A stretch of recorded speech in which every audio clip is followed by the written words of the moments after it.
Trama Terapia, vínculos que carregam histórias. Somos 4 terapeutas de casal conversando sobre os desafios, os cuidados e as transformações das relações.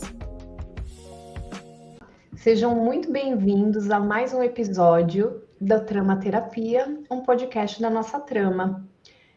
Hoje nós viemos com a intenção de conversarmos um pouquinho a respeito da nossa trajetória na área de atendimento de casais. Então, a nossa ideia aqui na nossa conversa de hoje é contar um pouco dessa história, contar um pouco daquilo que a gente gostaria de ter ouvido no início, né, da nossa prática clínica com casais, quais os conselhos, o que nos trouxe até aqui. Enfim, então vou começar abrindo aqui para as meninas e perguntando para vocês, meninas, como é que foi esse início para vocês, né? O que deu o start para que vocês começassem a pensar na possibilidade de atender casal, que vocês buscassem uma especialização? Queria entender como é que foi esse início dessa prática e depois eu conto um pouco da minha também. Bom, na minha formação como psicóloga, eu não tive disciplina de terapia de casal, né? Atendimentos de casais e famílias. Eu não sei se é uma prática da grade atual hoje, mas na época que eu me formei não tinha. Mas durante a minha formação eu trabalhava paralelamente no SUS. Então, o SUS ele tem uma prática muito integrativa, né? Assim, principalmente quem está no trabalho clínico, né? Tem uma consideração muito não só do atendimento um para um, mas o quanto que o coletivo influencia, né? Então, nessa época, meu olhar foi muito voltado nessa direção, assim, de entender parte do sofrimento, parte da demanda, sempre considerando todo esse contexto onde o sujeito está ali inserido. E aí, logo quando eu me formei, é claro que também tem a influência, né, das vivências familiares, o que eu fui, né, aprendendo, né, ao longo da minha vida, mas eu senti que para a escolha da formação como terapeuta de casal, eu tive muito essa influência desse trabalho que eu fazia na saúde pública. Então,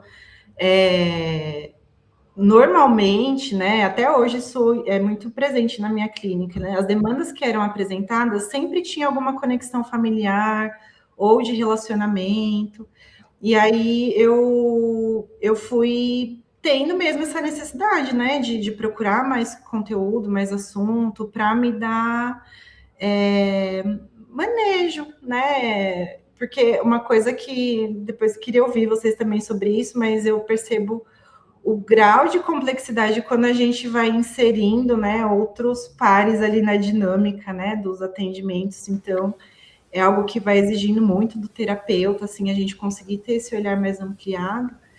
E aí eu falei, cara, eu preciso muito ter base, porque de fato precisa, né? Então, veio um pouco por esse caminho, mas também por traumas familiares, né? Uhum. Eu sempre brinco com isso, assim, eu falo, gente, eu comecei a ser psicóloga, a namorar essa coisa da terapia familiar e de casal pela minha própria experiência de vida, assim, vários BOs, que obviamente eu não vou abrir aqui tudo, né, porque também li sobre as histórias da minha família, né, mas assim, traumas familiares também justificam eu ter ido. Que bom que você está falando isso, eu estou me sentindo menos mal, porque o meu começou aí também. Ô, Bru, e foi na atenção primária que você trabalhava?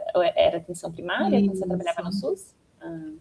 Trabalhava no SUS, na atenção básica, em postos de saúde, e aí a minha última etapa de trabalho, antes de ir só para a clínica, era numa modalidade de trabalho que era voltado para práticas integrativas.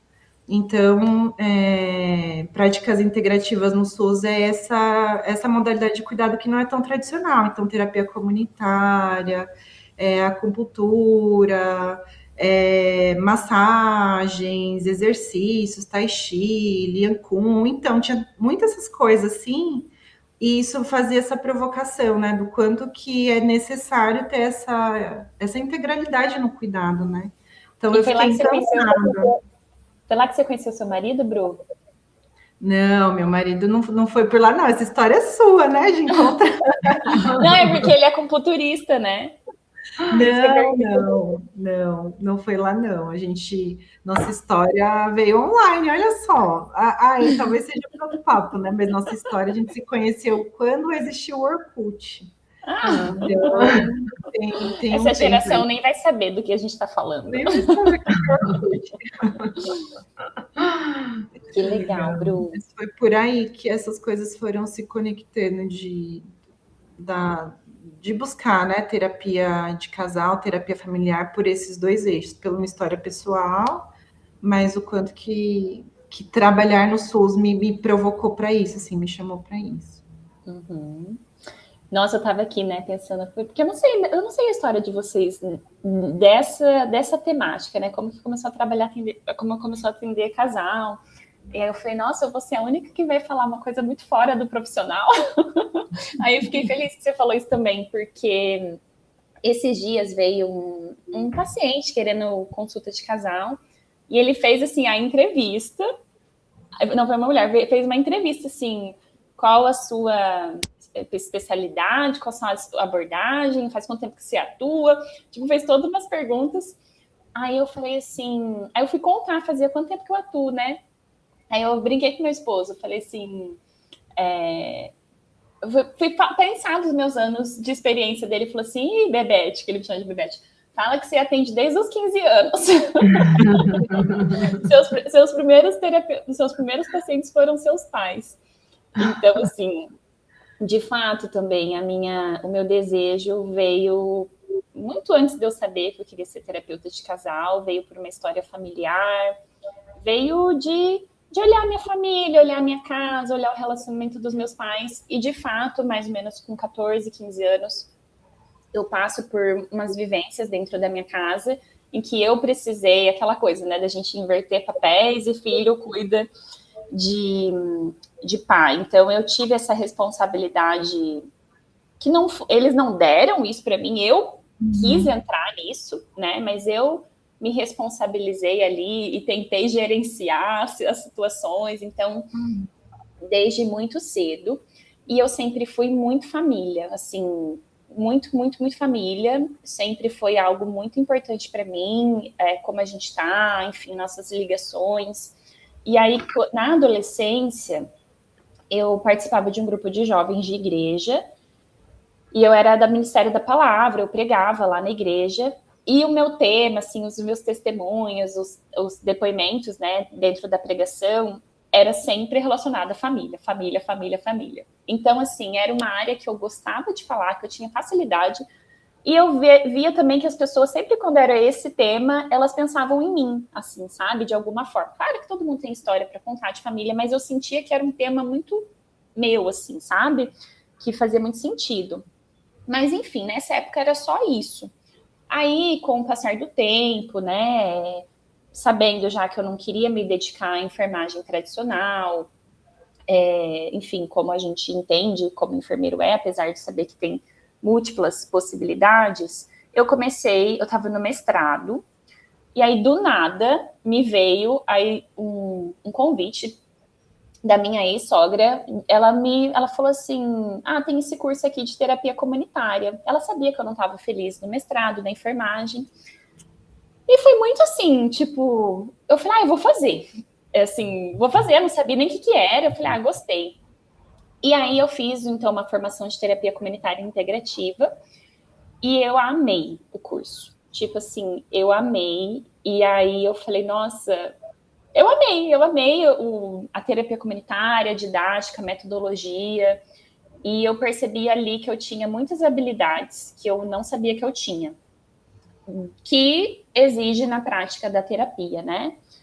E aí corta para doutorado, voltei a ficar infeliz com o que eu estava fazendo e tal, não estava fazendo sentido, foi aí que veio toda aquela mudança, que eu comecei a trabalhar com sexualidade, eu falei, vou fazer uma pesquisa na área da sexualidade.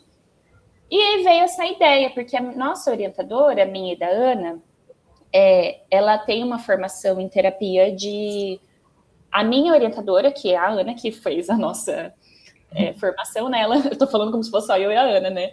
Mas ela tinha uma formação de terapia de família e casal, né? Lá na Unifesp, que foi onde a gente se conheceu.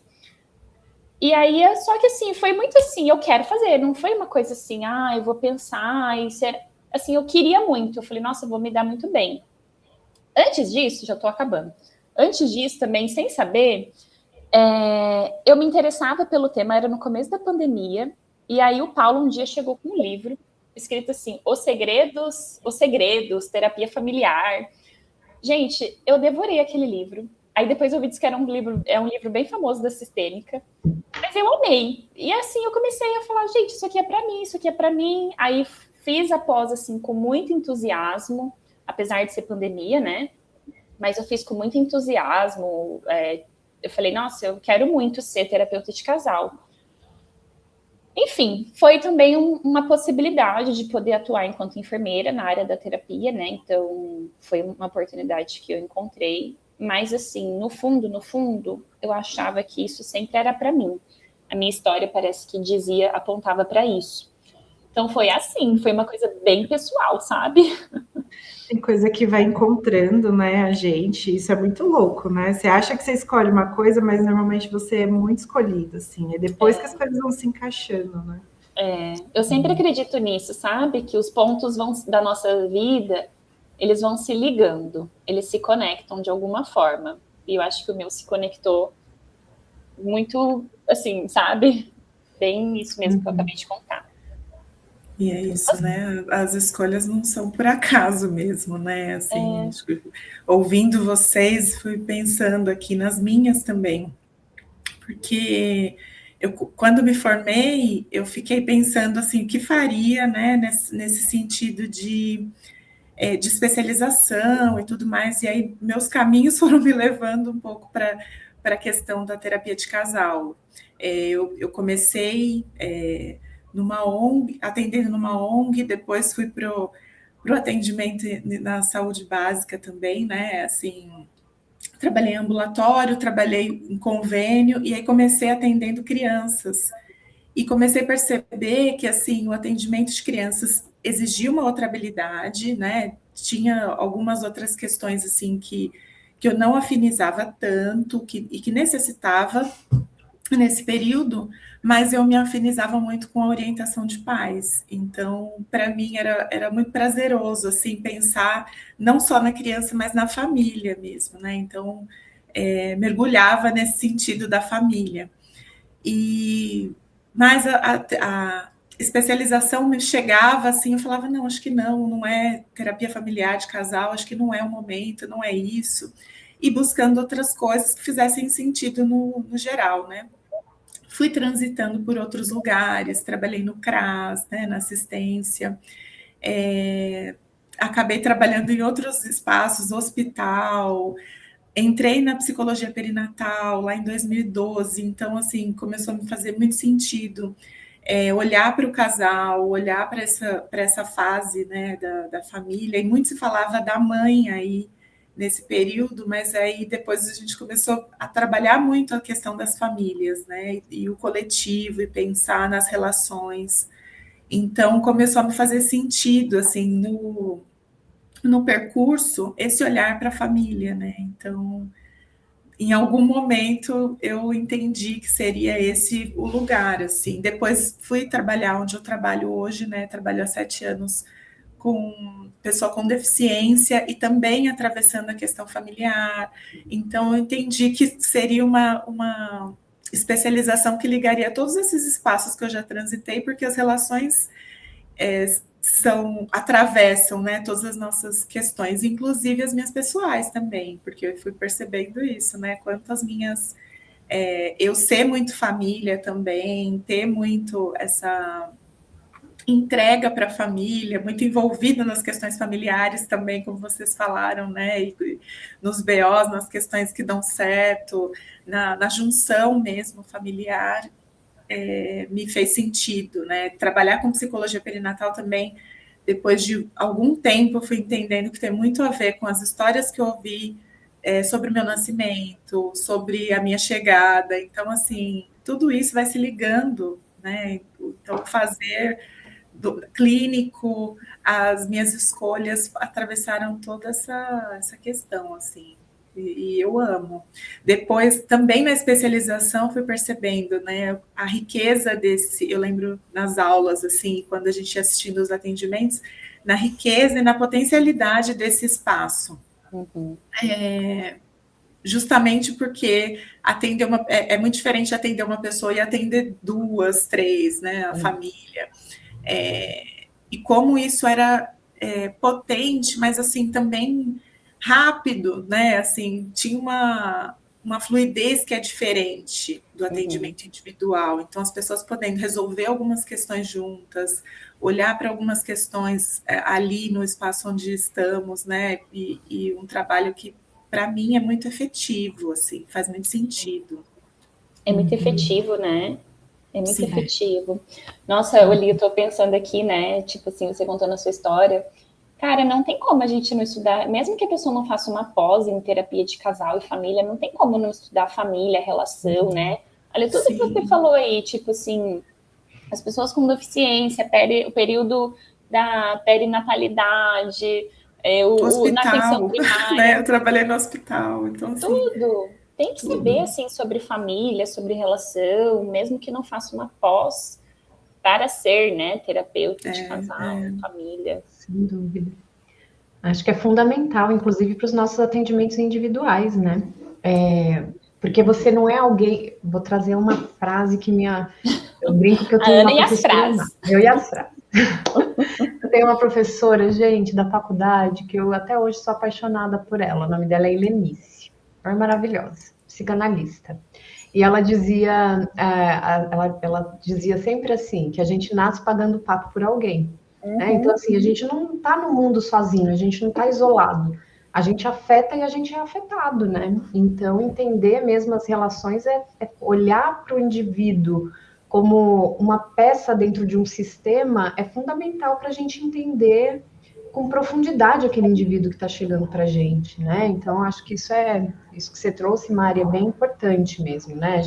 Por mais que a gente não queira atender casal, entender a dinâmica das relações e poder olhar para o indivíduo como uma pecinha dentro de um sistema enorme que está gerando impacto e que está sendo impactado por esse sistema é fundamental para a gente ter profundidade mesmo no nosso trabalho, né? E eu penso... Um adendo só, não, eu que te interrompi, mas ontem eu estava fazendo um workshop de genograma financeiro. Era ontem e hoje, muito bom, gente, super recomendo. E que o tema dinheiro tem aparecido muito. E eu não gosto de genograma, detesto genograma, acho muito chato fazer. Mas, gente do céu, aí ontem ela fez eu já fiz meu genograma algumas vezes, na pós a gente fez, mas ontem ela fez a gente fazer e hoje vai fazer de novo com papel, moeda de verdade, enfim, dinheiro. Gente do céu, assim, olhar para os bisavós, para os avós, para os pais, para os irmãos, para os tios, é muito rico. Aí o tema era dinheiro, mas pode ser outro, pode ser, sei lá, traição na família, pode ser, sei lá, 1000 coisas, né? Mas não tem como. Não tem. Eu fico pensando até, vou além, assim, né? A gente olhar para o indivíduo é a gente olhar não só para essas relações, mas para a gente olhar para o sistema social que a gente está inserido, né? Então, como é que esse sistema social afeta a vida desse indivíduo, a percepção dele de mundo, enfim. Então, acho que é bem importante mesmo, né? A gente ressaltar isso aqui. E aí, ouvindo vocês, primeiro que eu tô achando super legal, porque por mais que a gente converse, que a gente esteja toda semana juntas aqui, também é uma oportunidade da gente conhecer um pouquinho mais da história uma da outra, então acho isso muito bom. E vocês trouxeram o ponto de sempre estar reverberando, dessa escolha ter relação com a nossa própria história, né? Que vem justamente dessa coisa sistêmica, né? Assim, a gente tem uma história, a gente carrega essa história, e essa história vai permeando as nossas escolhas e as nossas decisões, né? Eu também falo, Bru, eu sempre falo que eu fui escolhida pela psicologia. Então, acho que a minha história começa na minha adolescência. Eu fui uma adolescente muito tímida, mas assim, tipo, muito tímida, sabe? E eu sofria muito com essa timidez. Então, acho que a minha escolha pela psicologia começa por aí. Lá com 15 anos eu fui fazer terapia. Eu li um livro muito legal, chamado Dibs em Busca de Si Mesmo. Minha tia é psicóloga, uma das irmãs do meu pai é psicóloga. E eu lembro que ela me presenteou com esse livro. Ela falou assim: olha, lê, vê o que você acha. E eu fiquei apaixonada, assim, eu devorei também. Foi um livro que eu me vi ali. Claro que o Dibs era muito, muito mais. Ele tinha uma questão ali de ansiedade social muito grande. Mas eu me vi no sentido de perceber aquele menino que tinha toda aquela dificuldade de relacionamento se transformando no final do processo. E aí, depois de ler o livro, ela me perguntou se eu queria fazer terapia. E aí, com certeza, né? Eu falei, nossa, quero vivenciar um pouco disso que o Dibs vivenciou. E para mim foi transformador. Eu lembro que eu olhava para ela, Eunice, minha primeira psicóloga, e eu falava, gente, é isso que eu quero fazer da minha vida. Acho que foi tão transformador para mim que ali eu me apaixonei e eu não conseguia pensar em outra possibilidade que não fosse ser psicóloga. Enfim. Amei, Ana. Amei. Super Gente, cedo, né?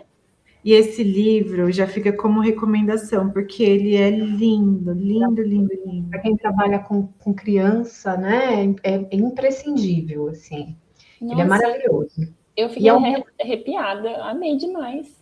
É maravilhoso. É o que, Ana, que você ia falar?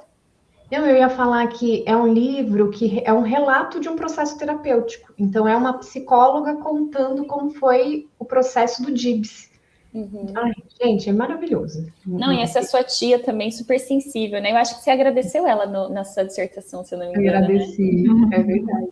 Sempre tem alguém que muda, né? A nossa história, um curso, alguém, uma fala, que dá essa epifania assim mesmo, né? Nos percebe, né? Que vê a gente, né? Cara, foi importantíssimo para mim, assim, foi uma transformação, porque eu aprendi ali no processo a colocar limites. Como eu disse, eu era muito tímida, então eu acabava, entre aspas, sofrendo algumas violências por não conseguir colocar limite. Então, a terapia foi muito fundamental, assim. Enfim, fui fazer psicologia, onde tive aula com essa professora que eu amo até hoje, que é a Helenice, e a minha faculdade tinha um viés muito psicanalítico. Então, eu saí da faculdade completamente apaixonada pela psicanálise e sonhando que eu ia ser uma psicanalista. Trabalhei muito tempo em outras áreas, né, na área organizacional, mas quando eu migrei para a clínica, eu fui estudar psicanálise, então eu fui fazer fundamentos da teoria psicanalítica, um aprimoramento, então eu fiquei 2 anos estudando Freud. E ali eu comecei a receber uma demanda no meu consultório também por atendimento. Eu nunca tinha pensado em atender casal, porque assim como a Bru trouxe, eu também não tive nada de atendimento de casal e de família na faculdade, nada. E aí começou a surgir demanda e eu não aceitava, porque eu não me sentia preparada e aquilo começou a passar pela minha cabeça por começar a receber procura. E aí eu lembro que eu resolvi fazer um movimento de falar assim, tá bom, deixa eu receber um casal para eu entender como é que é esse negócio. Então eu lembro de ter feito uma primeira entrevista com um casal e eu saí de lá assim, nossa, não, é muito diferente. Então eu encaminhei eles para um terapeuta de casal e me matriculei num curso de terapia de casal com viés psicanalítico, né? Dentro da linha psicanalítica. Fui fazer entrevista para entrar no curso, a professora me perguntou se eu já tinha tido alguma experiência, eu falei que eu tinha entrevistado esse casal, tinha direcionado eles para um outro psicólogo, porque não me senti confortável, e que tinha ido procurar, então, o curso justamente para me sentir mais confortável. A conversa foi muito boa, ela achou que foi ético da minha parte, né, não ter seguido com aquela demanda sem ter conhecimento, e ali eu comecei esse curso com viés psicanalítico. E lá neste curso eu tive contato, eles levaram uma pessoa da sistêmica para dar uma aula para gente, então ali eu já percebi que a psicanálise de família era um pouco mais aberta do que a psicanálise tradicional. Então, a psicanálise de família já tinha essa abertura para a gente pensar em em outras formas de compreensão ali do indivíduo, né? Aberturas em que sentido, Ana, você fala? Porque a psicanálise tradicional, ela é muito ali focada no intrapsíquico, né? Então, como é que o indivíduo vai lendo o mundo em volta dele, como isso reverbera nele enquanto indivíduo. Mas não tem esse olhar aqui no entorno, né? Nas relações. Então, a psicanálise de família já dava essa abertura, né? De falar, não, peraí, tem algumas coisas aqui que podem ser interessantes também, e eles levaram uma pessoa da sistêmica. E eu fiquei apaixonada. Assim, eu falei, nossa, mudou assim o meu olhar.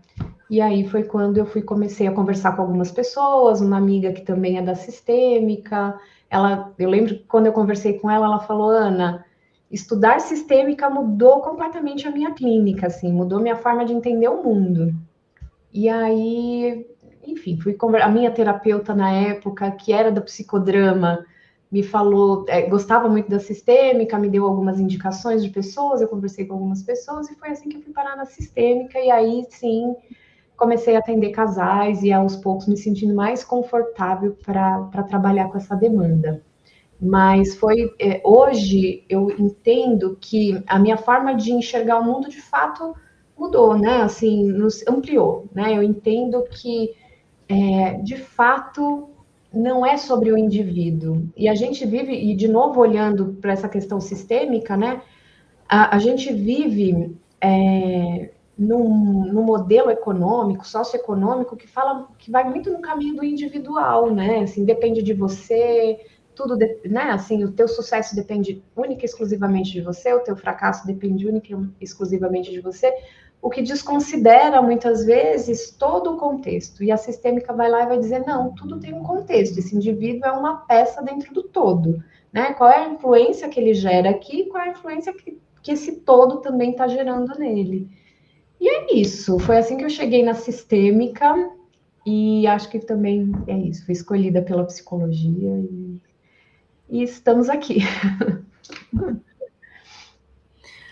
Sabe uma coisa legal, assim, já estudando a sistêmica que me encantou, não que isso tenha a ver com não tem uma cartilha, né, da forma como o terapeuta sistêmico se apresenta, mas a Ana falando sobre a psicanálise, né, minha formação também teve muito, assim, os professores, os próprios atendimentos mesmo, né, na clínica escola da faculdade, tinha, né, uma condução mais tradicional, mais ortodoxa, e na sistêmica, eu me sentia atraída por conta dessa liberdade, né, que a Ana está falando da abertura de poder, sabe, eu não sou espalhafatosa nos atendimentos, mas sabe quando a gente entra, né, fala, a Bruna chega, né, assim, animada e tudo mais, eu sinto uma liberdade tão autorizada na sistêmica, assim, de se integrar com o sistema, né, com o núcleo ali, de ter mais liberdade, né, entre aspas, assim, na forma como a intervenção vai acontecer, né, ser mais criativo, ser mais ousado, né, nas provocações, nas perguntas. É algo que a sistêmica é muito interessante também, como a abordagem vai sendo construída, né. E eu acho que isso é muito engraçado também, porque como a gente também entra no sistema, né? Assim, nossa, e eu uso disso para poder, às vezes, trabalhar com os casais. Tipo assim, eu tive uma situação com um casal esses tempos, que eu, estrategicamente, intencionalmente, falei como eu estava me sentindo realizando aquele atendimento. Uhum. Porque era muito parecido com o que a esposa se sentia com o marido dela. E aí, então, eu uso disso como uma forma uma ferramenta, uma estratégia ali de intervenção. E aí a gente entra no sistema do casal. Assim, esse foi um caso, mas eu já tive, assim, vários outros, às vezes, por exemplo, sei lá, se é um casal muito explosivo, aí você fica, às vezes, pode ter um medo de como você vai se posicionar. Coisas assim, sabe? Eu acho que não era só meu, só individual. Eu acho que era uma coisa assim da relação do sistema e que mesmo no online, que eu só atendo online, mas que a gente sente, que reverbera, né? Sem dúvida. Você sabe, Mari? Pode falar, Lili. Eu fui ouvindo vocês e pensando nesse movimento, né? Vocês que vêm da psicanálise, que eu também tive uma formação basicamente psicanalítica, né? Mas logo que eu finalizei a graduação, em 2011, eu fui fazer um curso e aí fui para fenomenologia, que a minha universidade, pelo menos, não teve muito aprofundamento em fenomenologia. E aí foi aí que eu já encontrei esse movimento maior, né? Eu acho que a gente tem falado de uns anos para cá sobre a não neutralidade do psicólogo, né? Mas eu sentia muito isso, que na nossa graduação, há alguns anos, tinha uma coisa um pouco mais engessada, assim, do psicólogo, o que pode fazer, o que não pode, né? De como chega, de como não chega. Então, assim, que a gente já vem discutindo há algum tempo, né? E que, para mim, a fenomenologia ali já trouxe maior fluidez nesse sentido. Né? Que eu acho que traz um outro movimento, assim, de uma abertura maior, de uma possibilidade de estar com outro, de uma outra forma, né? De trazer essa questão que vocês falaram das perguntas, de uma não neutralidade mesmo, né? Até pelo política e fisicamente não tem neutralidade. Então, assim, a gente já chega de um outro jeito, né? Então, acho que para mim também ligou muito a sistêmica nesse sentido, assim, de ainda integrar alguns aspectos que eu trago, né, da fenomenologia, de estar com o outro, de perceber, trazer o sentido, e o sentido é dado nas relações, né? Então, para mim, fez muito sentido estar com esse olhar, né? Ouvindo vocês, vai me chegando isso. Eu fiquei muito pensando nessa questão da neutralidade também, Li, porque uma das coisas que a gente ouviu ali durante a nossa formação e que para mim fez muito sentido é essa impossibilidade de uma neutralidade total, né? É claro que a gente vai tentar estar atenta aos movimentos, para a gente não misturar conteúdo nosso com conteúdo do cliente, mas quando a sistêmica traz essa reflexão de que não existe uma neutralidade total, porque eu estou ali também enquanto indivíduo que está gerando de alguma forma, os nossos posicionamentos estão gerando alguma mudança dentro daquele sistema, né? Eu acho que isso também traz essa, entre aspas, essa liberdade no sentido de você não precisar estar tão distante do teu cliente. Você pode se aproximar e, às vezes, até entrar no sistema, como a Mari trouxe, propositalmente, né? Conscientemente, propositalmente, enfim. Então, acho que me dar conta de que essa neutralidade total, ela não existe, acho que também foi bastante libertador, sabe? Enfim, fico pensando um pouco aqui na complexidade mesmo, né? Das relações, dos encontros, enfim. Eu queria acrescentar, acho que um ponto importante, que a gente está falando aqui sobre a sistêmica, e eu acho importante só esse cuidado que a gente sempre tem em todas as nossas conversas, né? Que a gente não está aqui entrando em briga de abordagem. Não é sobre isso. A gente não está dizendo que a sistêmica é melhor, que a psicanálise não serve. Muito pelo contrário, eu acho que uma das coisas que eu aprendi com a sistêmica é sobre essa complexidade da vida e das relações. Uma das coisas que eu ouvi durante o curso, acho que da Ana, que foi enfim, ela é orientadora do curso que nós fizemos, né, da pós que nós fizemos, e foi minha orientadora e da Mari, que não é isso ou aquilo, é isso ou aquilo, a minha história me compõe. Então, eu tenho todo um trabalho lá na psicanálise, assim como ali tem nas humanistas, né, enfim, cada uma de vocês tem uma história, então não é sobre a gente dizer que este caminho é melhor e que aquele não é mais tão interessante. São coisas diferentes e ambas têm a sua validade. Só queria pontuar isso, né? Que a gente não está entrando aqui em guerra de abordagem, até porque a gente não acredita nisso, né? A gente acredita que cada abordagem tem a sua... E que às vezes até se complementam de algumas formas, né? O nosso olhar ele vai sendo múltiplo, né, nesse sentido. Eu me lembro que eu fui começando a trabalhar com psicologia perinatal, fazer um curso na psicanálise, que é o que mais traz, né, essa questão das relações.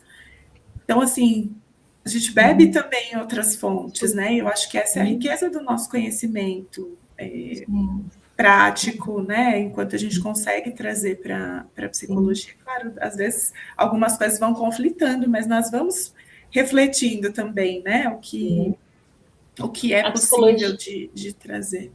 A psicologia é um campo, né? Não é uma coisa só, ela é um campo. Eu acho que também conforme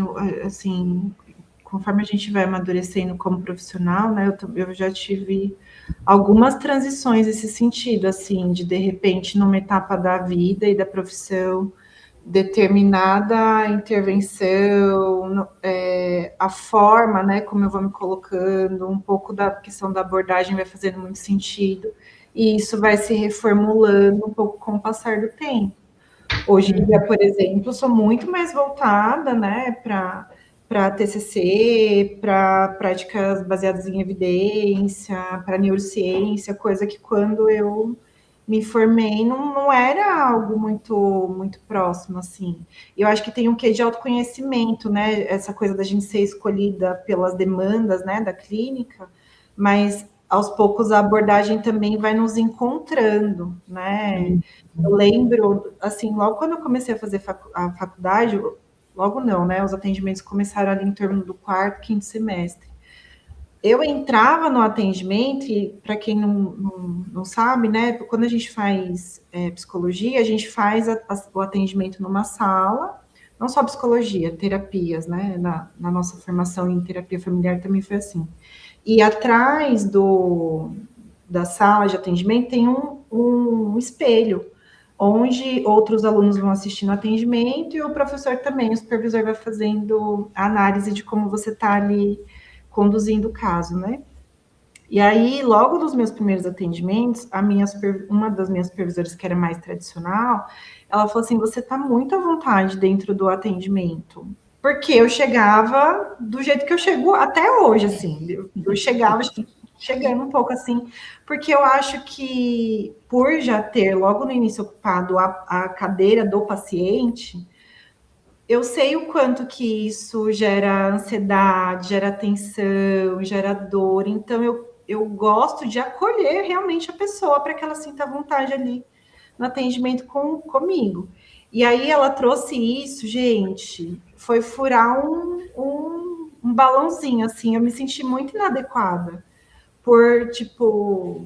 ela falou de um jeito ruim. Ela veio como uma censura, que eu não poderia, porque eu estava na formação, tem essa coisa...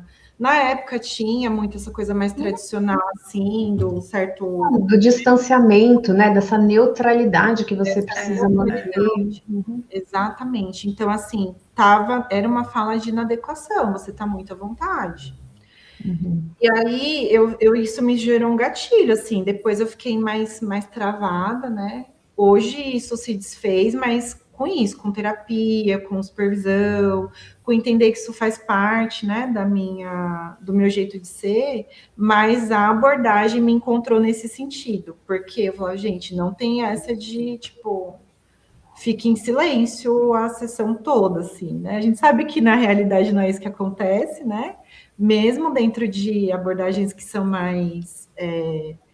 que preserva essa certa distância, não é um silêncio, mas eu acho que isso vai se transformando conforme a gente vai se conhecendo também na skin terapeuta, né? Vai mudando. Nossa, eu acho que essa coisa do estar à vontade não é tipo assim, ai, né, esse aqui é meu espaço, mas é você estar se sentindo confortável naquele lugar.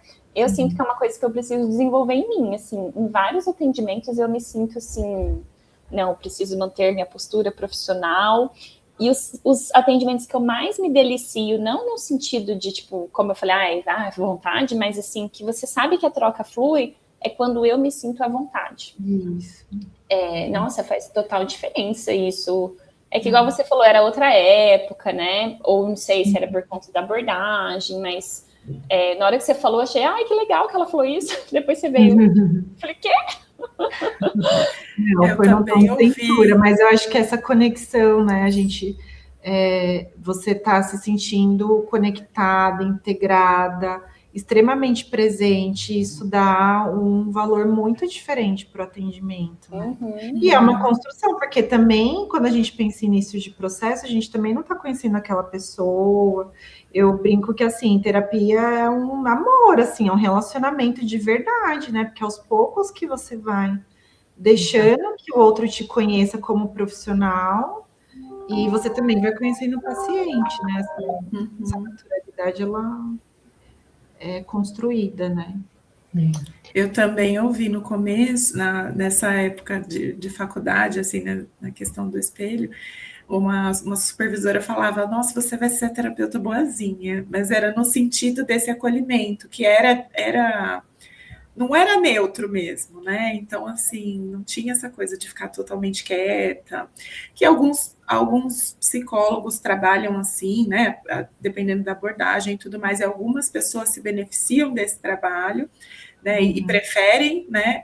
Mais que outras já falaram, olha, eu passei um terapeuta que ficava o tempo todo mais quieto, e aí eu não me identifiquei tanto, né? Então, assim, tem para todo mundo, Sim. né? Assim, Aí a pessoa vai procurar outra pessoa e pronto, né?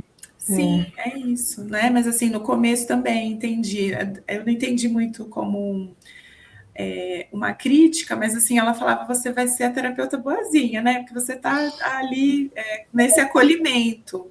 E aí eu fui entendendo com o tempo, assim, que as pessoas vão nos escolhendo também, né? Por isso que eu falo muito essa questão da neutralidade, porque somos corpos políticos, né? Eu sou uma mulher negra, tem essa escolha, chega ou não, a partir de diversas questões, né? Às vezes sem a gente falar. Então, assim, não é necessário nem, às vezes, apresentar, mas as pessoas vão chegando a partir disso. Eu me lembro no começo, quando eu comecei a atender na ONG, nos primeiros atendimentos, a pessoa sinalizou que não se sentia confortável de ser atendida, porque eu era uma pessoa muito jovem, me formei, acho que tinha 23 anos. E aí, em algumas ocasiões, isso aconteceu. Então, assim, tem a escolha da pessoa, né, pelo terapeuta também, por diversas questões que vão atravessando. Então, assim, é isso, né? Somos... nem sempre a neutralidade chega, assim, né?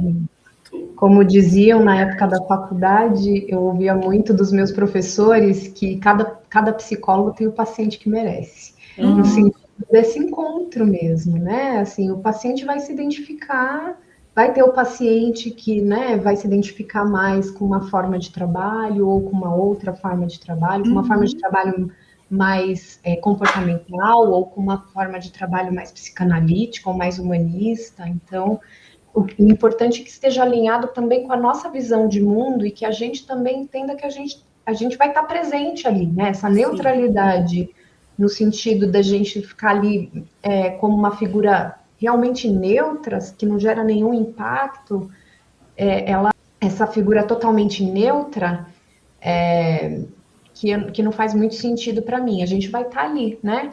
E quando a gente está falando de neutralidade, acho que a gente está falando com alguns terapeutas aqui também, né? Ou com psicólogos, profissionais de saúde, pessoas que têm interesse de trabalhar com atendimento de casal. Quando a gente está falando da não neutralidade, a gente não está falando aqui também sobre ser diretivo, né? Não é sobre isso. Acho que é um cuidado que a gente precisa ter, assim, não é sobre dizer o que o paciente tem que fazer ou impor uma visão de mundo, não é sobre isso.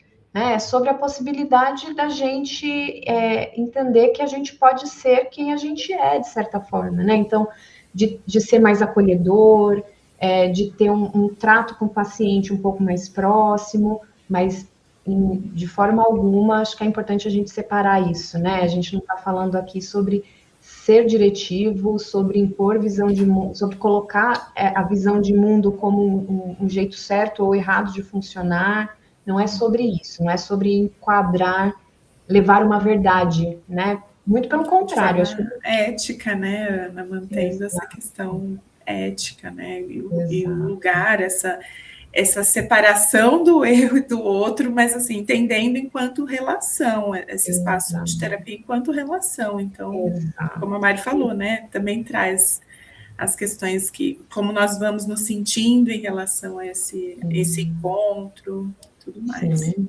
Sabe uma coisa que eu acho que é legal, assim, a partir do que a gente está falando, até para também, às vezes, desmistificar, assim, né, quando a gente começa um processo terapêutico, é muito possível que às vezes não dê um match com o terapeuta, né? Porque essas diferenças às vezes vão aparecendo, não se sente contemplado, ou é diferente daquilo que trouxe de expectativa. Então, para quem está na posição de buscar apoio, entender que às vezes isso vai acontecendo, de não ter uma certa identificação com o terapeuta, e nesse sentido, às vezes vale a pena trocar, né? E a gente também na posição de terapeuta, né? A Ana falou, né? Assim, essa frase eu ouvi também, né? Cada terapeuta vai tendo o paciente que merece e vice-versa, né? Mas a gente também tem essa consideração de que às vezes a gente vai receber um caso ali que, cara, as coisas não vão andando, né? E aí também ter a humildade, a ética, a responsabilidade, às vezes passar o caso para um outro colega, ou fazer uma orientação, né, mas ali explicativa do porquê que de repente algumas coisas não vão, enfim. Acho que é válido estar nessa posição, assim, de saber que às vezes isso pode mudar de figura, né?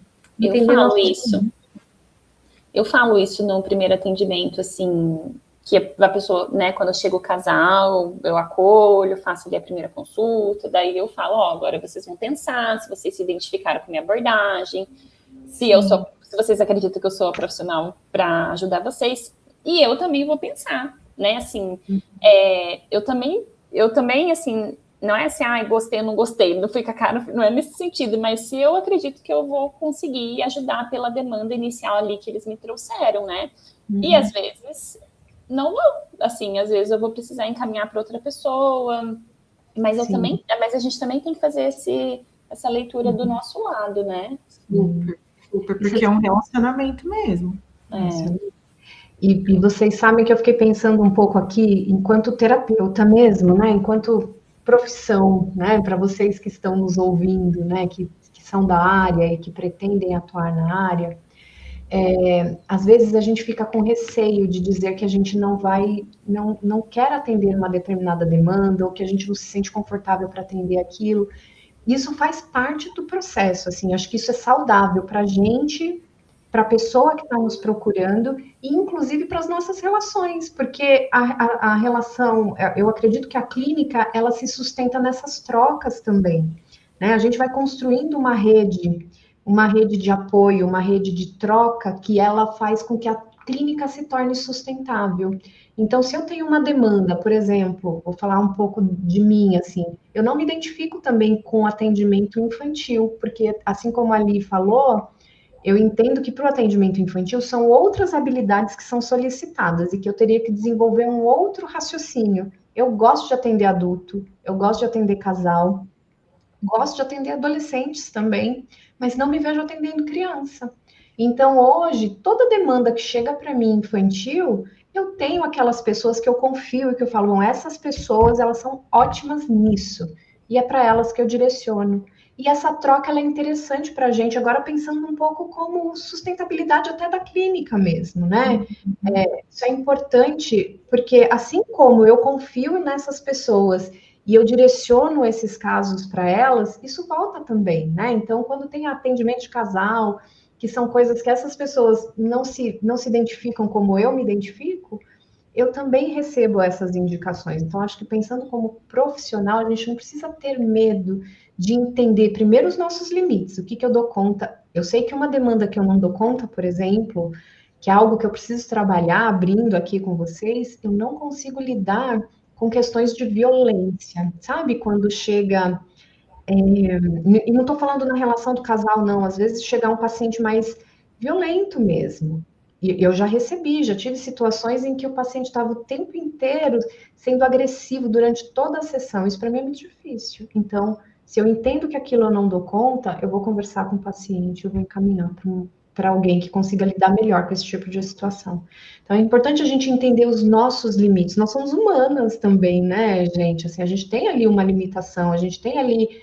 E aí, eu acho que isso é importante, né? Essa separação, assim, entender o que é nosso, o que é do outro, entender os nossos limites e conseguir estabelecer esses limites ali, nos respeitando para que a gente consiga fazer um bom trabalho, porque senão, se a gente aceita, porque a gente entende que a gente tem que dar conta de tudo, a gente vai gerar vai gerar muito desconforto também, e isso inviabiliza, eu acho que no médio e longo prazo, que a gente continue gostando do que a gente faz, que a gente continue atuando com prazer naquilo que a gente se propõe a fazer. Eu acho que respeitar esses limites também diz respeito a uma sustentabilidade, inclusive emocional nossa, de sustentar esse trabalho. E pensando, né, Ana, que é ético, né, a partir do lugar, né, que a gente entende que vai absorver as demandas que conseguimos tecnicamente atender, lidar, né, e também sincero com a pessoa que está sendo atendida, né, então, com a gente e com a pessoa que está sendo atendida. Então, Sim. é necessário fazer esse movimento, né, esse manejo, assim, do que é possível e que não é possível de atender. Com certeza.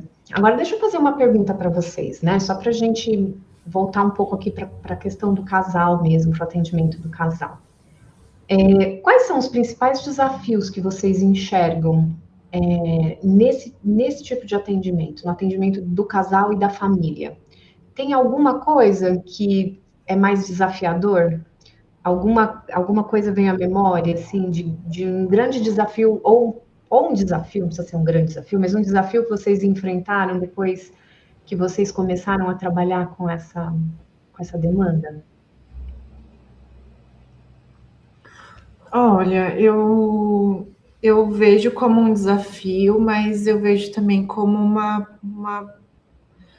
um eixo de trabalho, assim, um recurso de ser trabalhado, não um desafio como uma sentença, assim, mas nos casos que eu tenho acompanhado, enfim, que eu já trabalhei, eu vejo uma necessidade, assim, um impacto em buscar se desfazer um pouco da própria posição e ir entender um pouco o outro lado, assim. É um desafio, porque é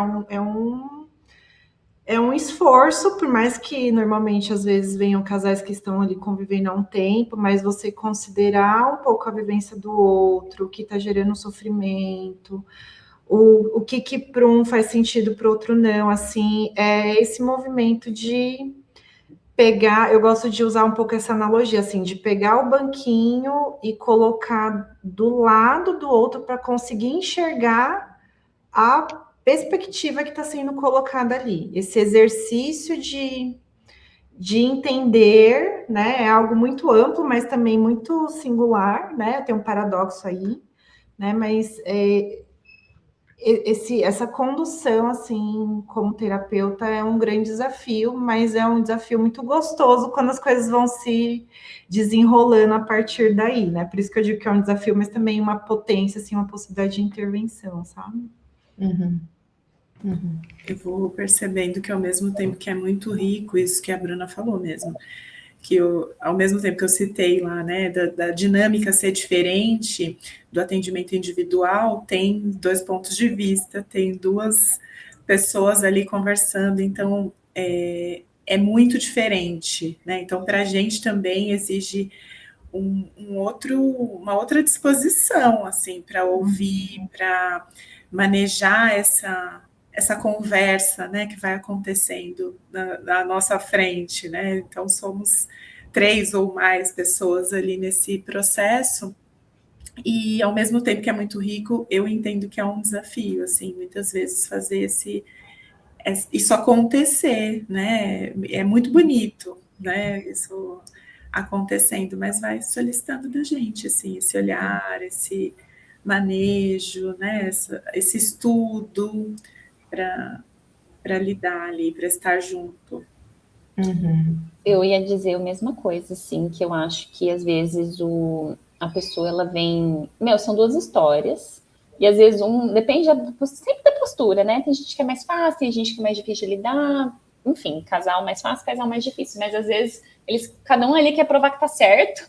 E eles, às vezes, te colocam num papel de, tipo, você é a juíza dessa relação.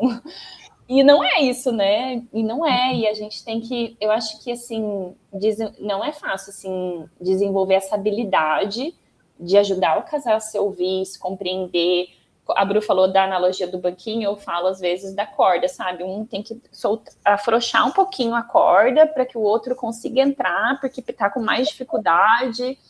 Então, assim, eu sinto que isso esse manejo mesmo deles se ouvirem, aí de você não estar naquela postura, tipo, tô do lado de quem, porque eu não tô do lado de um, eu tô do lado da relação. Só que daí, às vezes, você tá puxando mais para um e o outro se sente, nossa, mas sou eu o culpado. Então, esse manejo, eu sinto assim, eu tenho um limite, sabe, de atender casal, porque eu acho que é um atendimento muito mais exaustivo do que o atendimento individual. Eu tenho mais experiência com casal, mas eu sinto assim... Mas eu também faço atendimento de terapia sexual, então eu sinto que é mais cansativo, é mais exaustivo, demanda muito mais atenção, intervenção.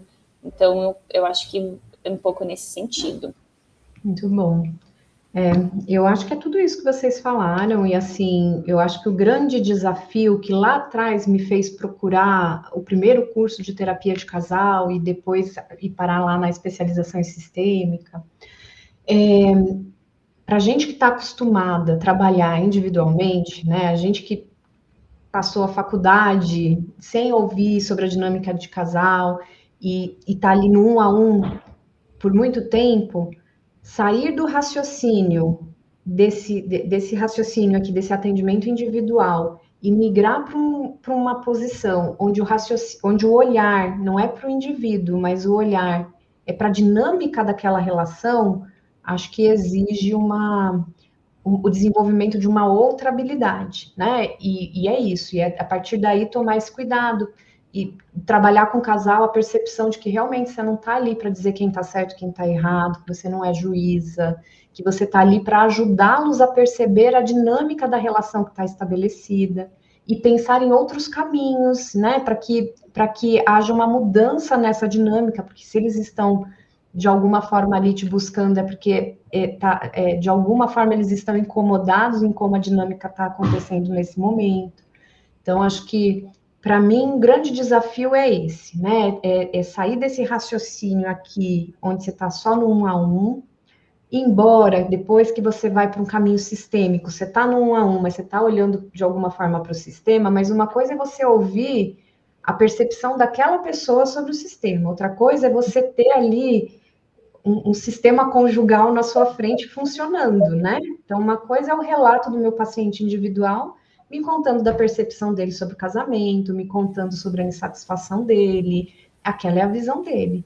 Outra coisa é estarem os dois ali, cada um com a sua percepção e você enxergando a relação acontecendo ali na tua frente. Então, acho que esse é o grande desafio. E é muito massa, é um desafio, mas é muito massa isso. É muito, muito. Porque você vê ali bem mesmo, já teve situação de eu fazer um atendimento e falar, eu acho que a terapia de casal é o caminho. E aí eu entendi, eu falei, nossa, agora eu consigo ver o que a paciente tinha falado, sabe? E sentir, perceber como que isso afeta ela, afetava eles mutuamente. É um desafio, mas é muito legal isso, porque nos dá mesmo essa visão do todo, né? Exato. De mais uma parte, né, assim, do todo. Porque também o casal, como a Ana falou, não é só aquilo, né? Exato. E é isso, eu acho que esse é um desafio de mudança de olhar, né? Então, vocês que estão nos ouvindo, né? Se você é terapeuta, se você é psicólogo, terapeuta, se você tem desejo de atender casal, acho que começa pensando por aí, né? Tem uma mudança de olhar. Aqui você está lidando com uma dinâmica, aqui a dinâmica é outra, e o teu olhar é para a dinâmica da relação.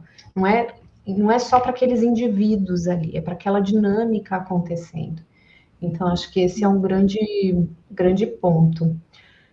Para a gente caminhar para o final, meninas, eu queria também ouvir de vocês se vocês gostariam de ter ouvido algum conselho no início, alguma dica, o que vocês acham que poderia ter facilitado inicialmente esse processo de atendimento de casal na clínica de vocês?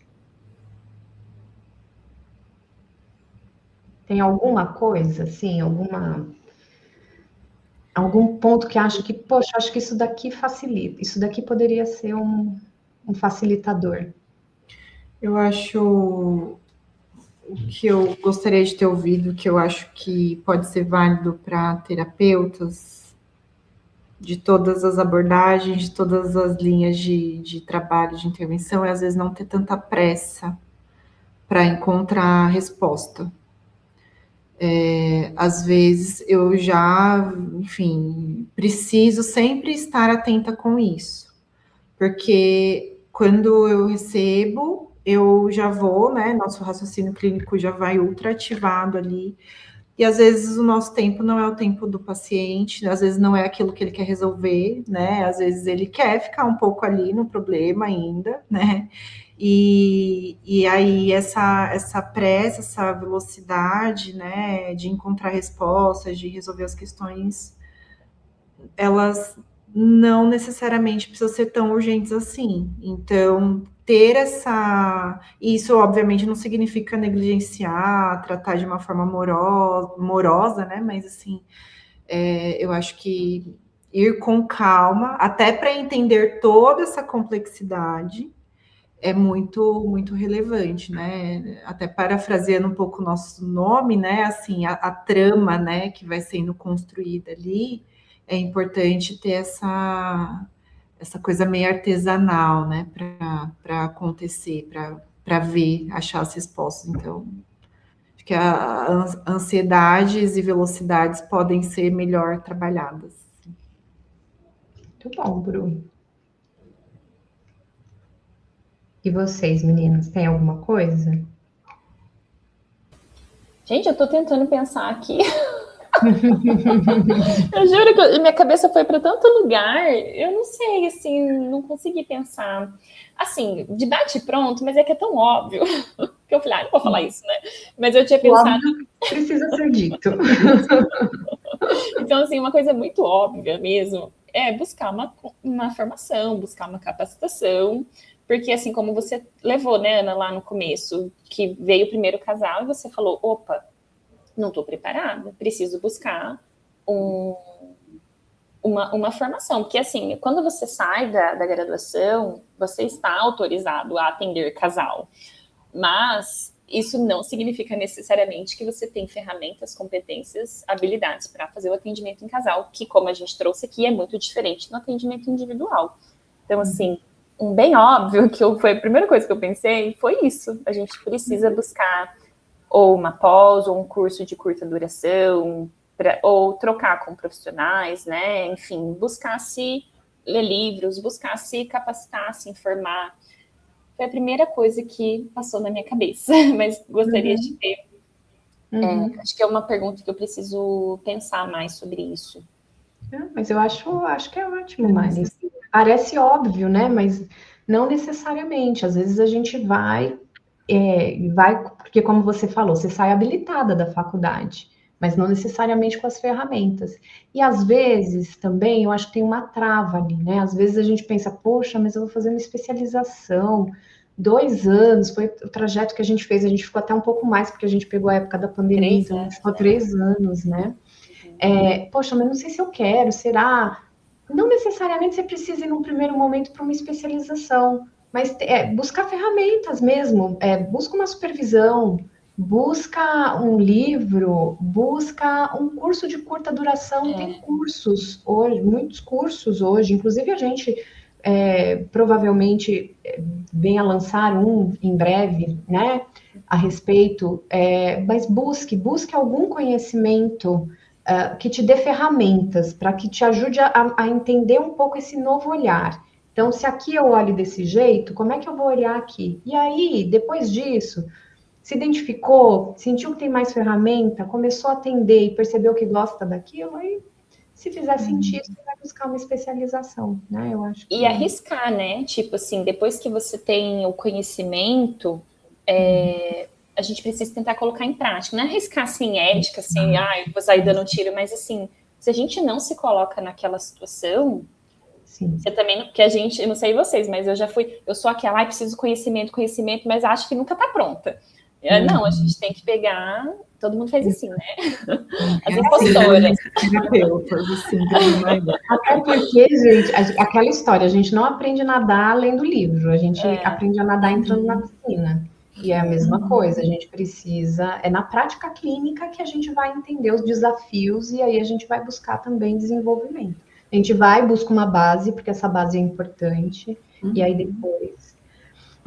eu acho que nós vamos falando aqui, né, que a gente sempre compartilha, é muito essa responsabilidade ética, né? Então, nós estamos sempre nesse embasar, procurar, né, compreender de onde a gente fala, como é que a gente chega, né, responsabilidade com essas pessoas que nós recebemos, porque é um trabalho importante, né? As pessoas vão chegando assim com, seja um relacionamento, né? Um casal chega com diversas expectativas, e nós vamos trabalhando, trazendo isso, essas reflexões, né?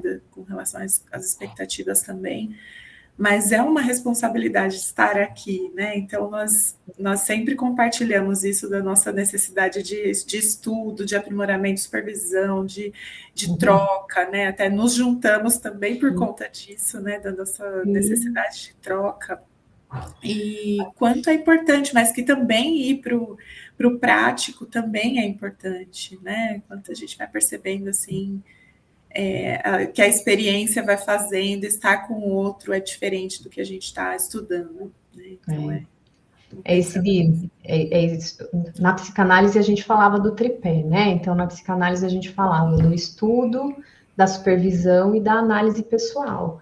E não é diferente, né? Aqui a gente continua falando sobre isso, né? A busca de uma supervisão, a busca do conhecimento e a prática clínica. Então, acho que ela é fundamental. Eu traria, pensando aqui no atendimento de casal especificamente, acho que um aprendizado também que a nossa formação trouxe é que é importante que a gente vá para esse atendimento não procurando certo e errado, vítima e vilão. Até fico pensando aqui na minha história, vocês trouxeram a história de vocês de infância, de relação com a família, e eu lembro que na minha infância, na minha adolescência, eu ficava sempre ali nos conflitos familiares, tentando entender quem está certo, quem está errado. E hoje eu entendo que não tem o certo e errado, tem uma dinâmica, né? O comportamento de um que reverbera no comportamento do outro, e às vezes entra num ciclo que fica se retroalimentando. E que tem uma função. Que tem uma função, e fica ali se retroalimentando, né? Então, vá para esse atendimento com isso em mente. A gente não está falando de vítimas e vilões, a gente está falando de corresponsabilidade, né? O casal, ele é corresponsável pela construção daquela dinâmica e cabe a gente ajudar aquele casal a entender que dinâmica é essa, como que cada um está contribuindo para essa dinâmica, e, enfim, as possibilidades, os caminhos possíveis para que haja uma mudança aí na forma como as coisas acontecem para melhor, né? E acho que nosso episódio hoje vai ficando por aqui. Acho que a gente conseguiu trazer alguns pontos importantes, né, com relação à nossa história, mas principalmente aqui com relação a essa mudança, esse desejo de atender casais, de trabalhar em outro formato, além do atendimento individual. E é isso, meninas. Vocês querem acrescentar alguma coisa? Querem trazer algum ponto para encerrar? Não, foi muito bom. Foi muito bom estar com vocês mais uma vez. Foi ótimo. Foi ótimo. Obrigada, gente. Obrigada. Um beijo. Até o próximo. Tchau. Tchau, tchau.